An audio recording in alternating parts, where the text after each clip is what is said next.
Now, is it just me, or was that really, really creepy? No, it's not just me, is it? Okay. Thank you to Sammy Hallam for that Mingles with Jingles Joker intro. And speaking of the Joker, has anybody seen the movie yet? I watched it last week.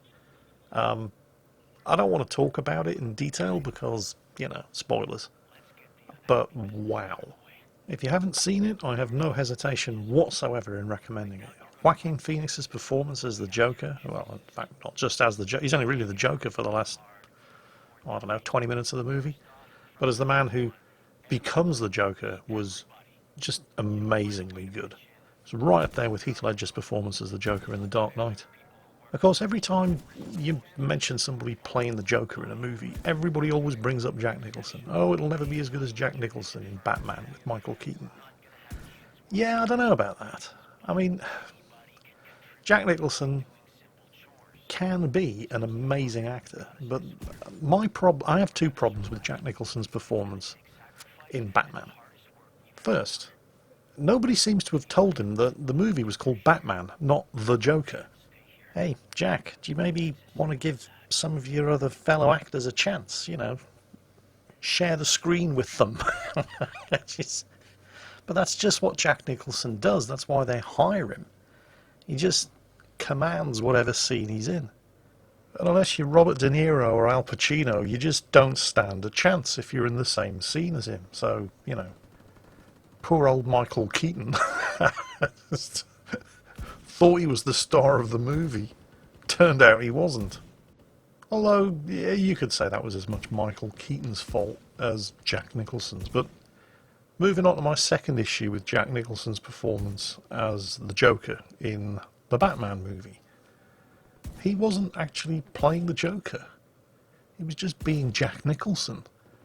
He hasn't done anything but be Jack Nicholson since One Flew Over the Cuckoo's Nest. The last time he actually acted in anything was in Chinatown in the late 70s. And he was really, really good in Chinatown.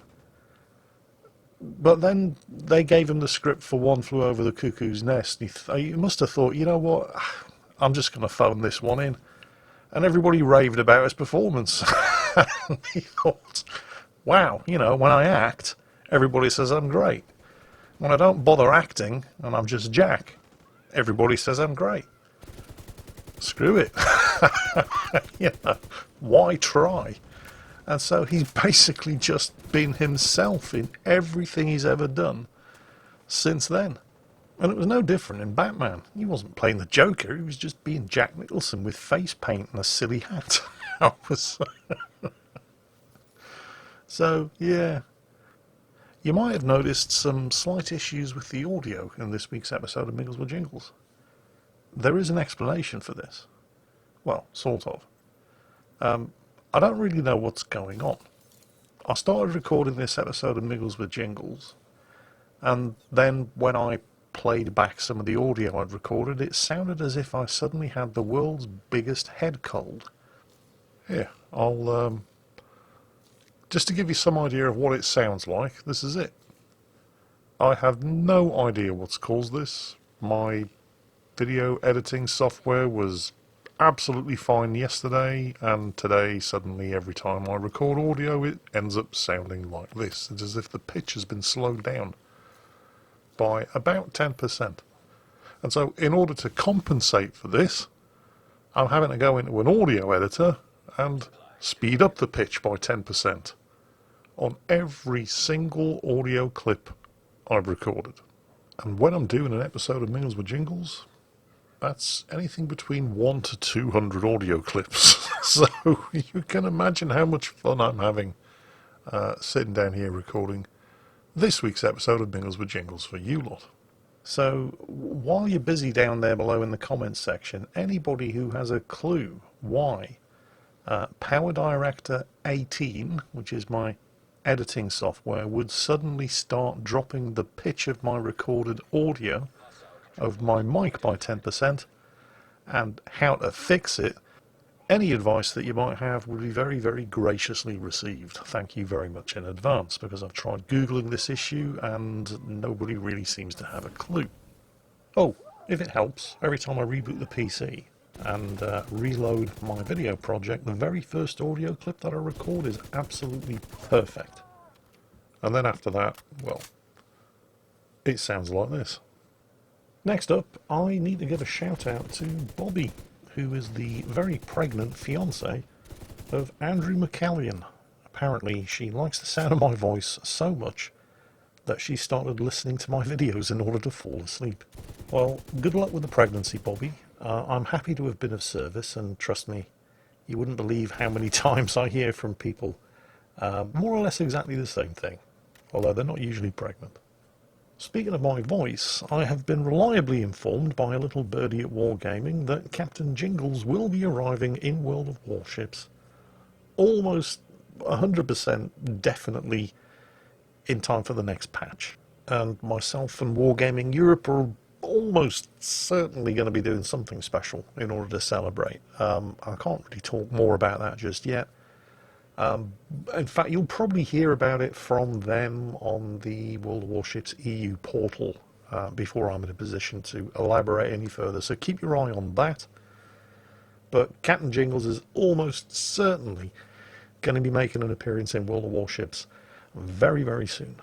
This time around I did a lot more work on the voice lines, and I was allowed to get away with a lot more as well.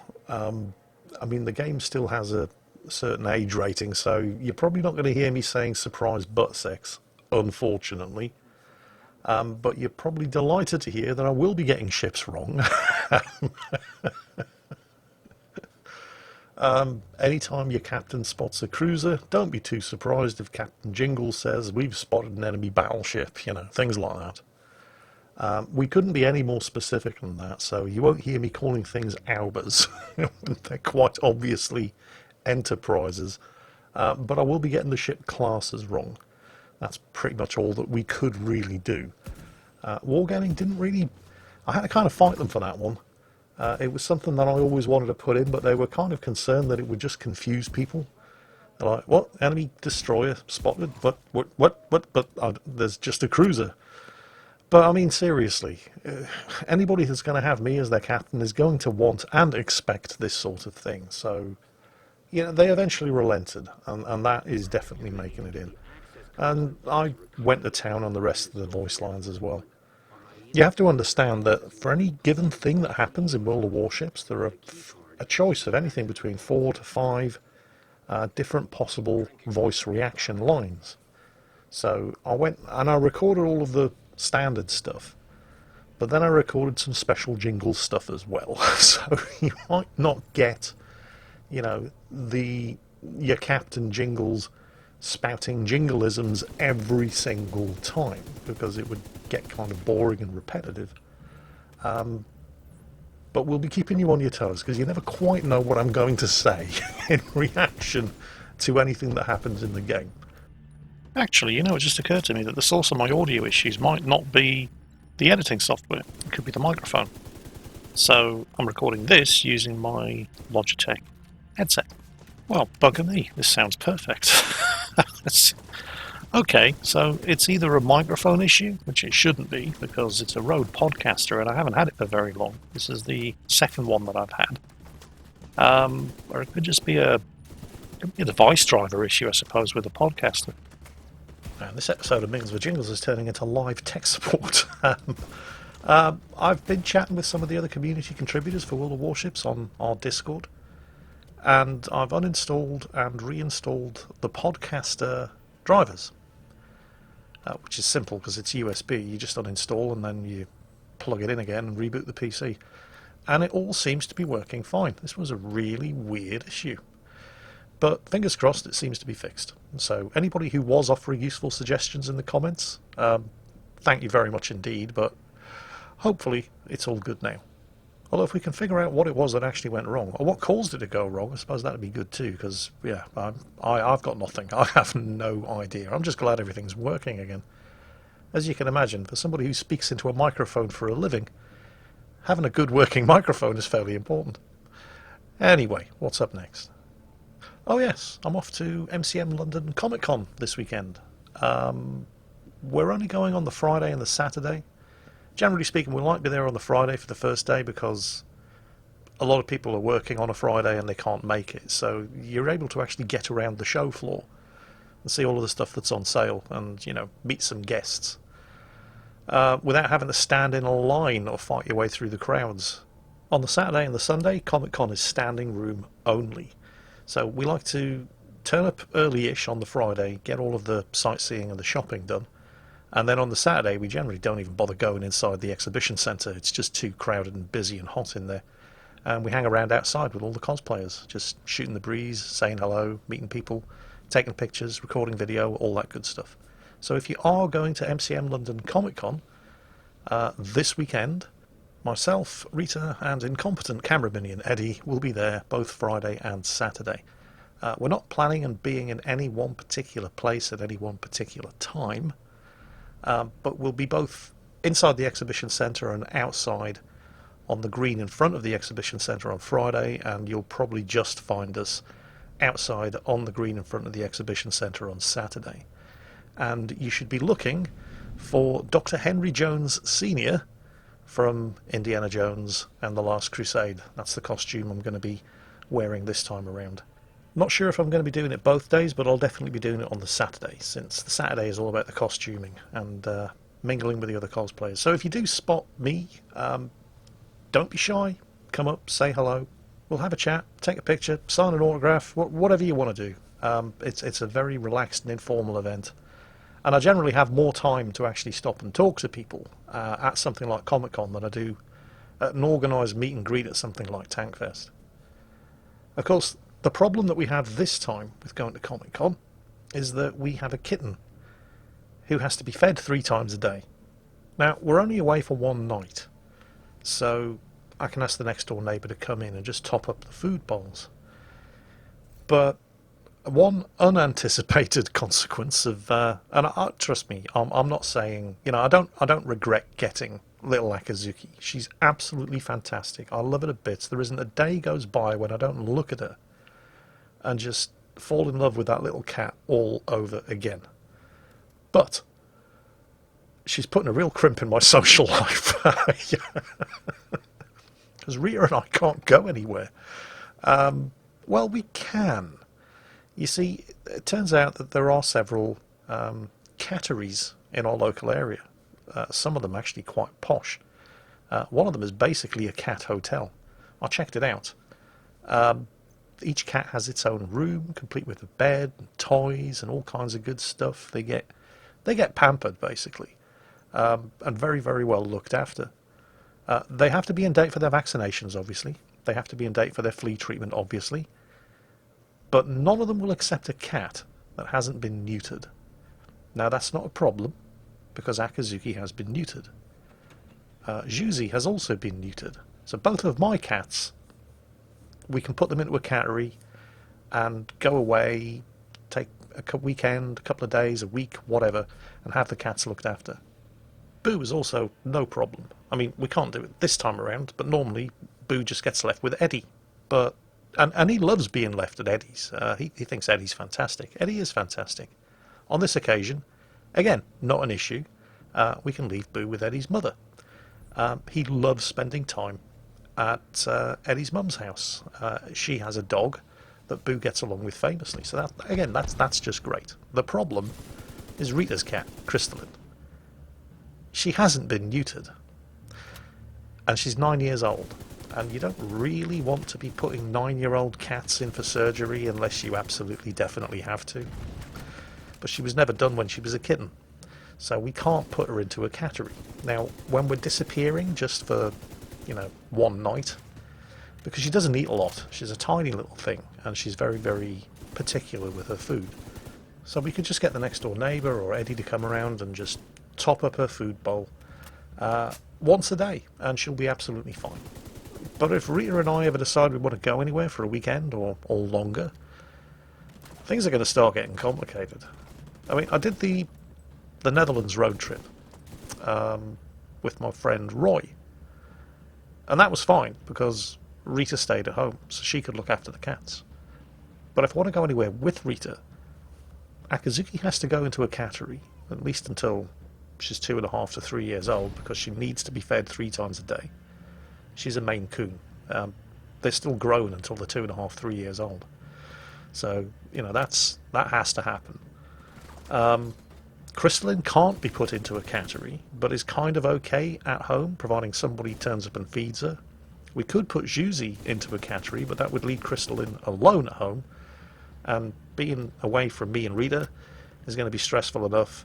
If we took her away from Juicy, who she's known all of her life, no. So we'd have to leave Juicy and Crystalline at home, put Akazuki into a cattery, and then we'd have to organise somebody to come around and feed Juicy and Crystalline, either Eddie or the next door neighbour, once a day, which isn't too bad. But wow, is it this complicated with children? I mean, it's just, I don't know, and I hope I never find out, because just having cats is bad enough. I wouldn't change it, of course. I think they're fantastic, they're great, I love them, but damn, they're a pain in the arse. You often hear that from parents, don't you? When they're stressing out about all the things that they can't do anymore because now they have children. They always, they complain about this and this and this, but they always end whatever it is they're complaining about by saying, but the kids are great, they're a gift.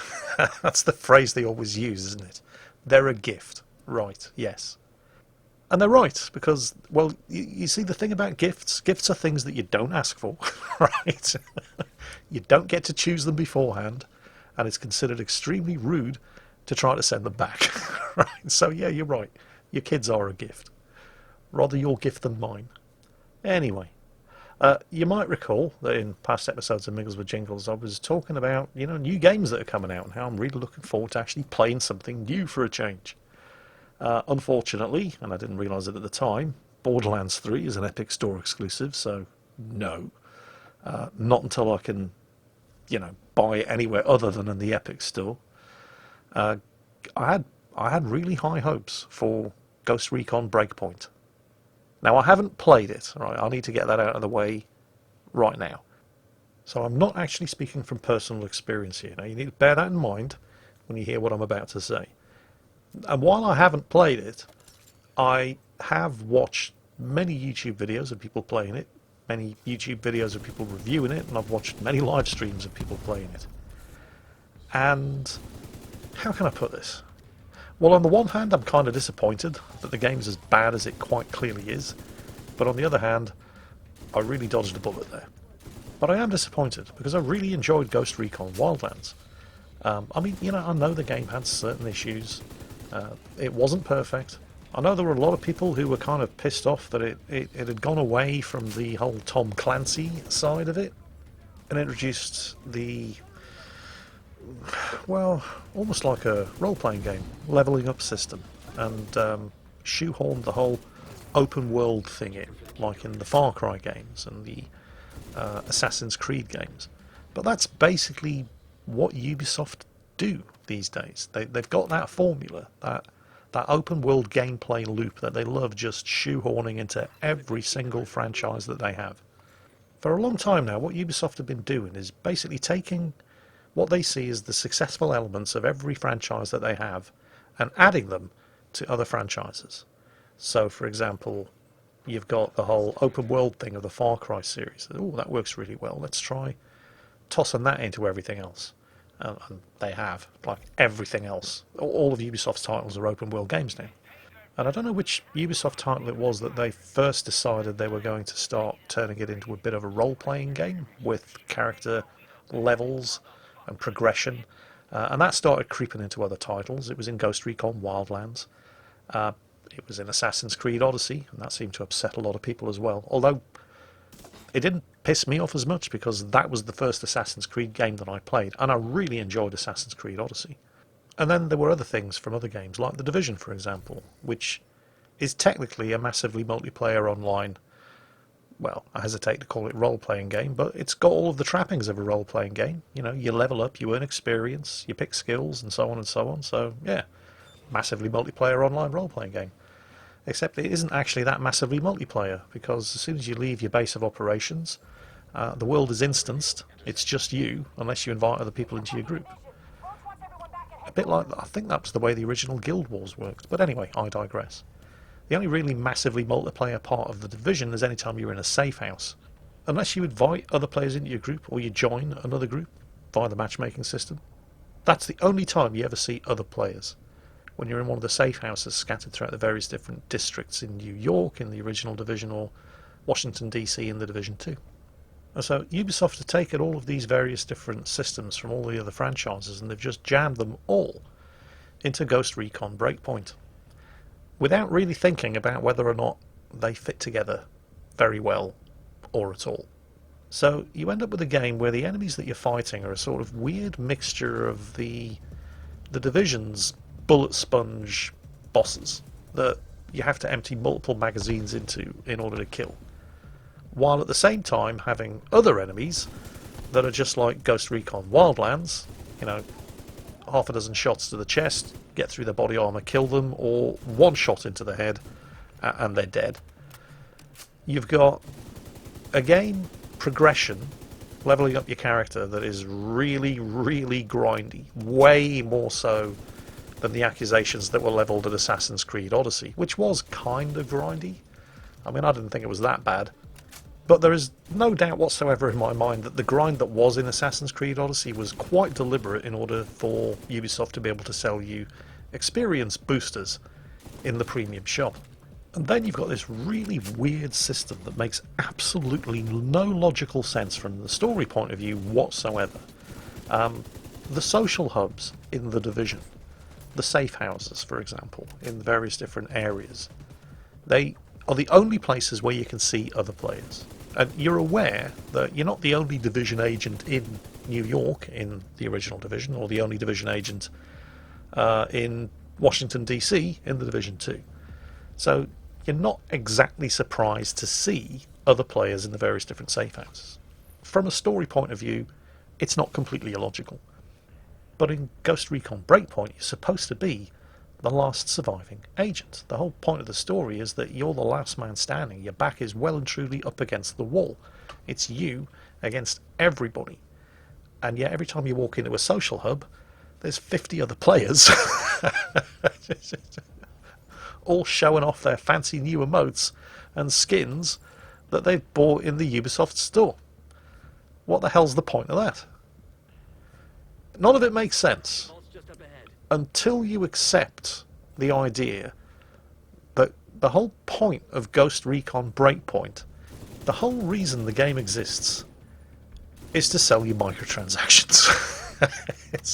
That's why there's a social hub. It makes no sense whatsoever from a story point of view.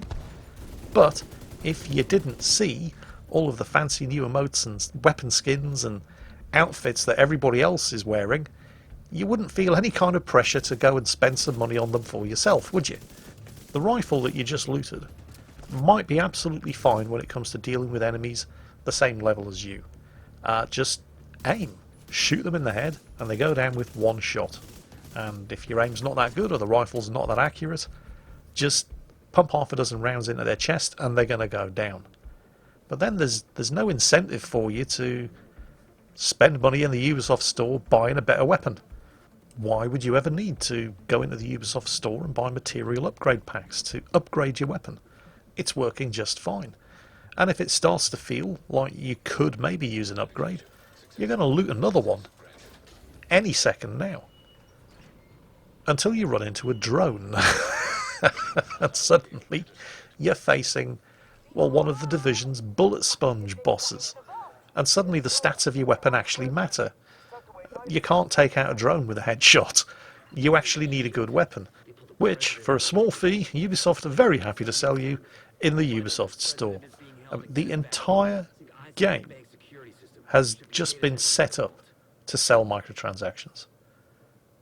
Which wouldn't, well, I'll say it wouldn't be quite so bad if it wasn't for the fact that, but actually it would be bad. It's very, very bad.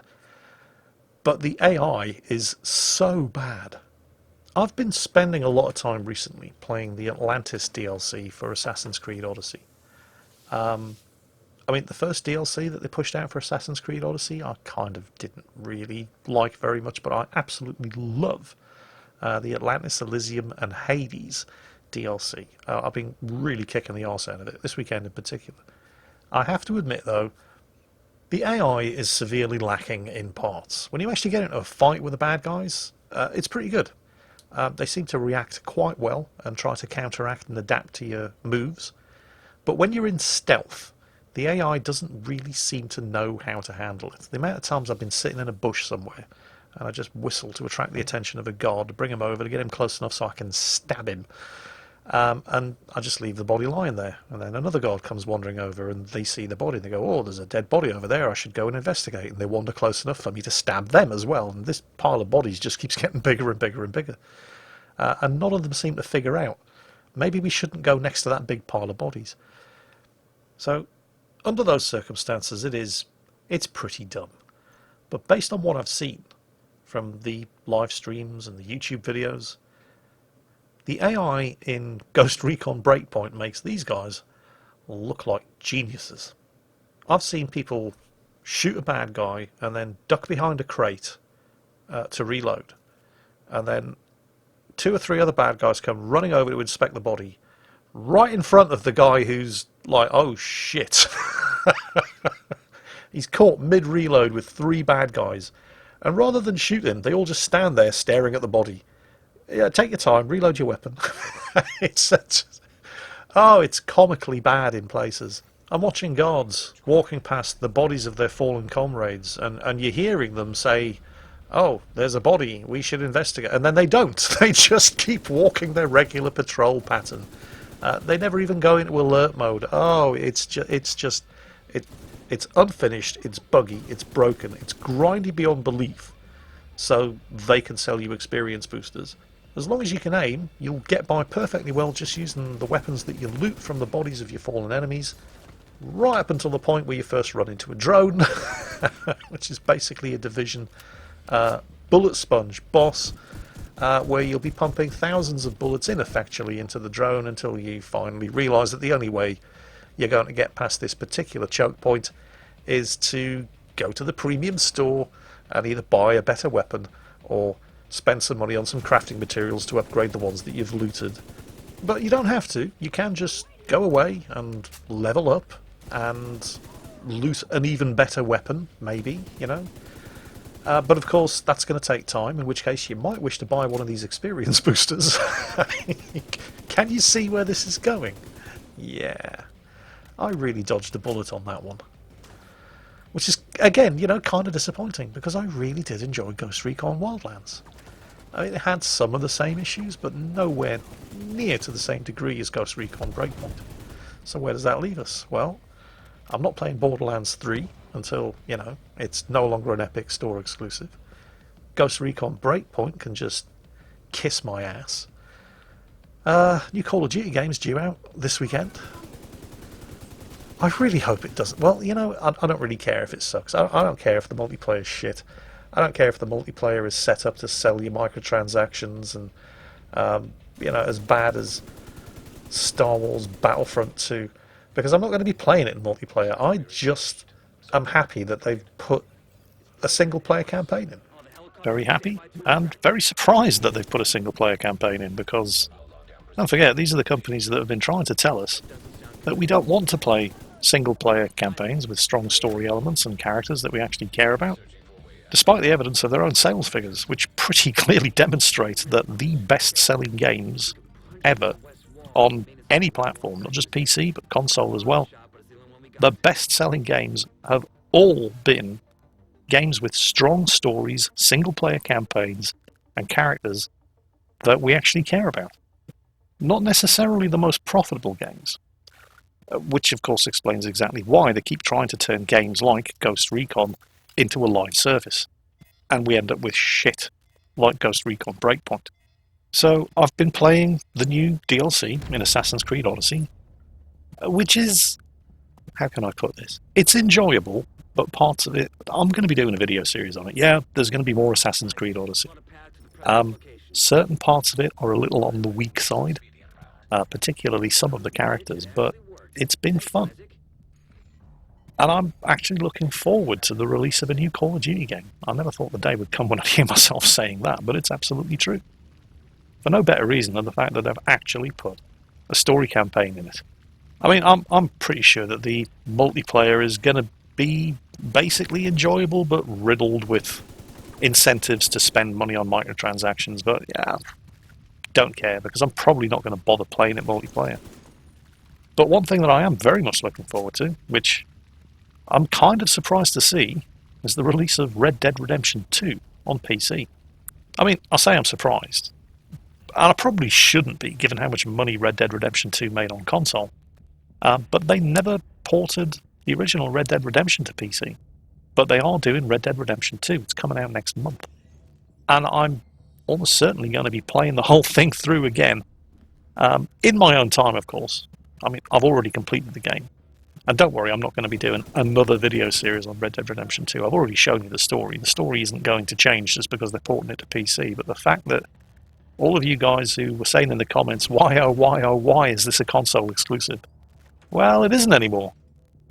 So all of you proud card-carrying members of the PC gaming master race are soon going to be able to experience one of, if not the finest example of console gaming on your very own PC. Oh, and by the way, if you're wondering why the audio's suddenly gone a little funny again, the Rode Podcaster microphone just balked out again, and I'm back on the Logitech headset. So I don't know what's going on. Like I said, I'll be very interested to see what you guys can make of it in the comments. But in the meantime, I've got Red Dead Redemption 2 to look forward to, again, but this time on PC. I've got the single-player story campaign of Call of Duty to look forward to. And I'm busy kicking the arse out of the story DLC for Assassin's Creed Odyssey, which was one of my favourite games of all time, and I'm happy to actually have more of it to play and enjoy. And it's definitely worth a video or two. Assassin's Creed Odyssey was one of my most popular video series, and deservedly so, because the original game was absolutely fantastic. Not so much the first DLC, which was just, well, more of the same, just with different coloured bad guys. But this Atlantis DLC really is. It's not fantastic, but it is pretty good. It's good enough, and good enough will do. Anyway, that's almost it for this week's episode of Mingles with Jingles. I need to try to figure out what the hell's going on with my microphone. But before we go, it's the return of On This Day in History. On the 21st of October, 1520, Portuguese explorer Ferdinand Magellan discovered the passage around the coast of South America to the Pacific that today bears his name, the Straits of Magellan. Something that's been pissing the Portuguese off ever since, because his name was actually Magalhães, and everybody's been mispronouncing both him and the straits that he discovered ever since. On this day, in the year 1797, in Boston Harbor, the 44-gun United States Navy frigate USS Constitution was launched, and she's still in commission today, making her the longest-serving commissioned warship afloat. Although not the longest-serving commissioned warship, that honour belongs to HMS Victory. Speaking of HMS Victory, also on this day, but in the year 1805, Lord Admiral Horatio Nelson, in his flagship, HMS Victory, with a force consisting of 27 ships of the line and 6 other ships, took on a combined Franco-Spanish force of 41 ships, of which Nelson sank 1, captured 21. You'd think we were making these figures up, but no.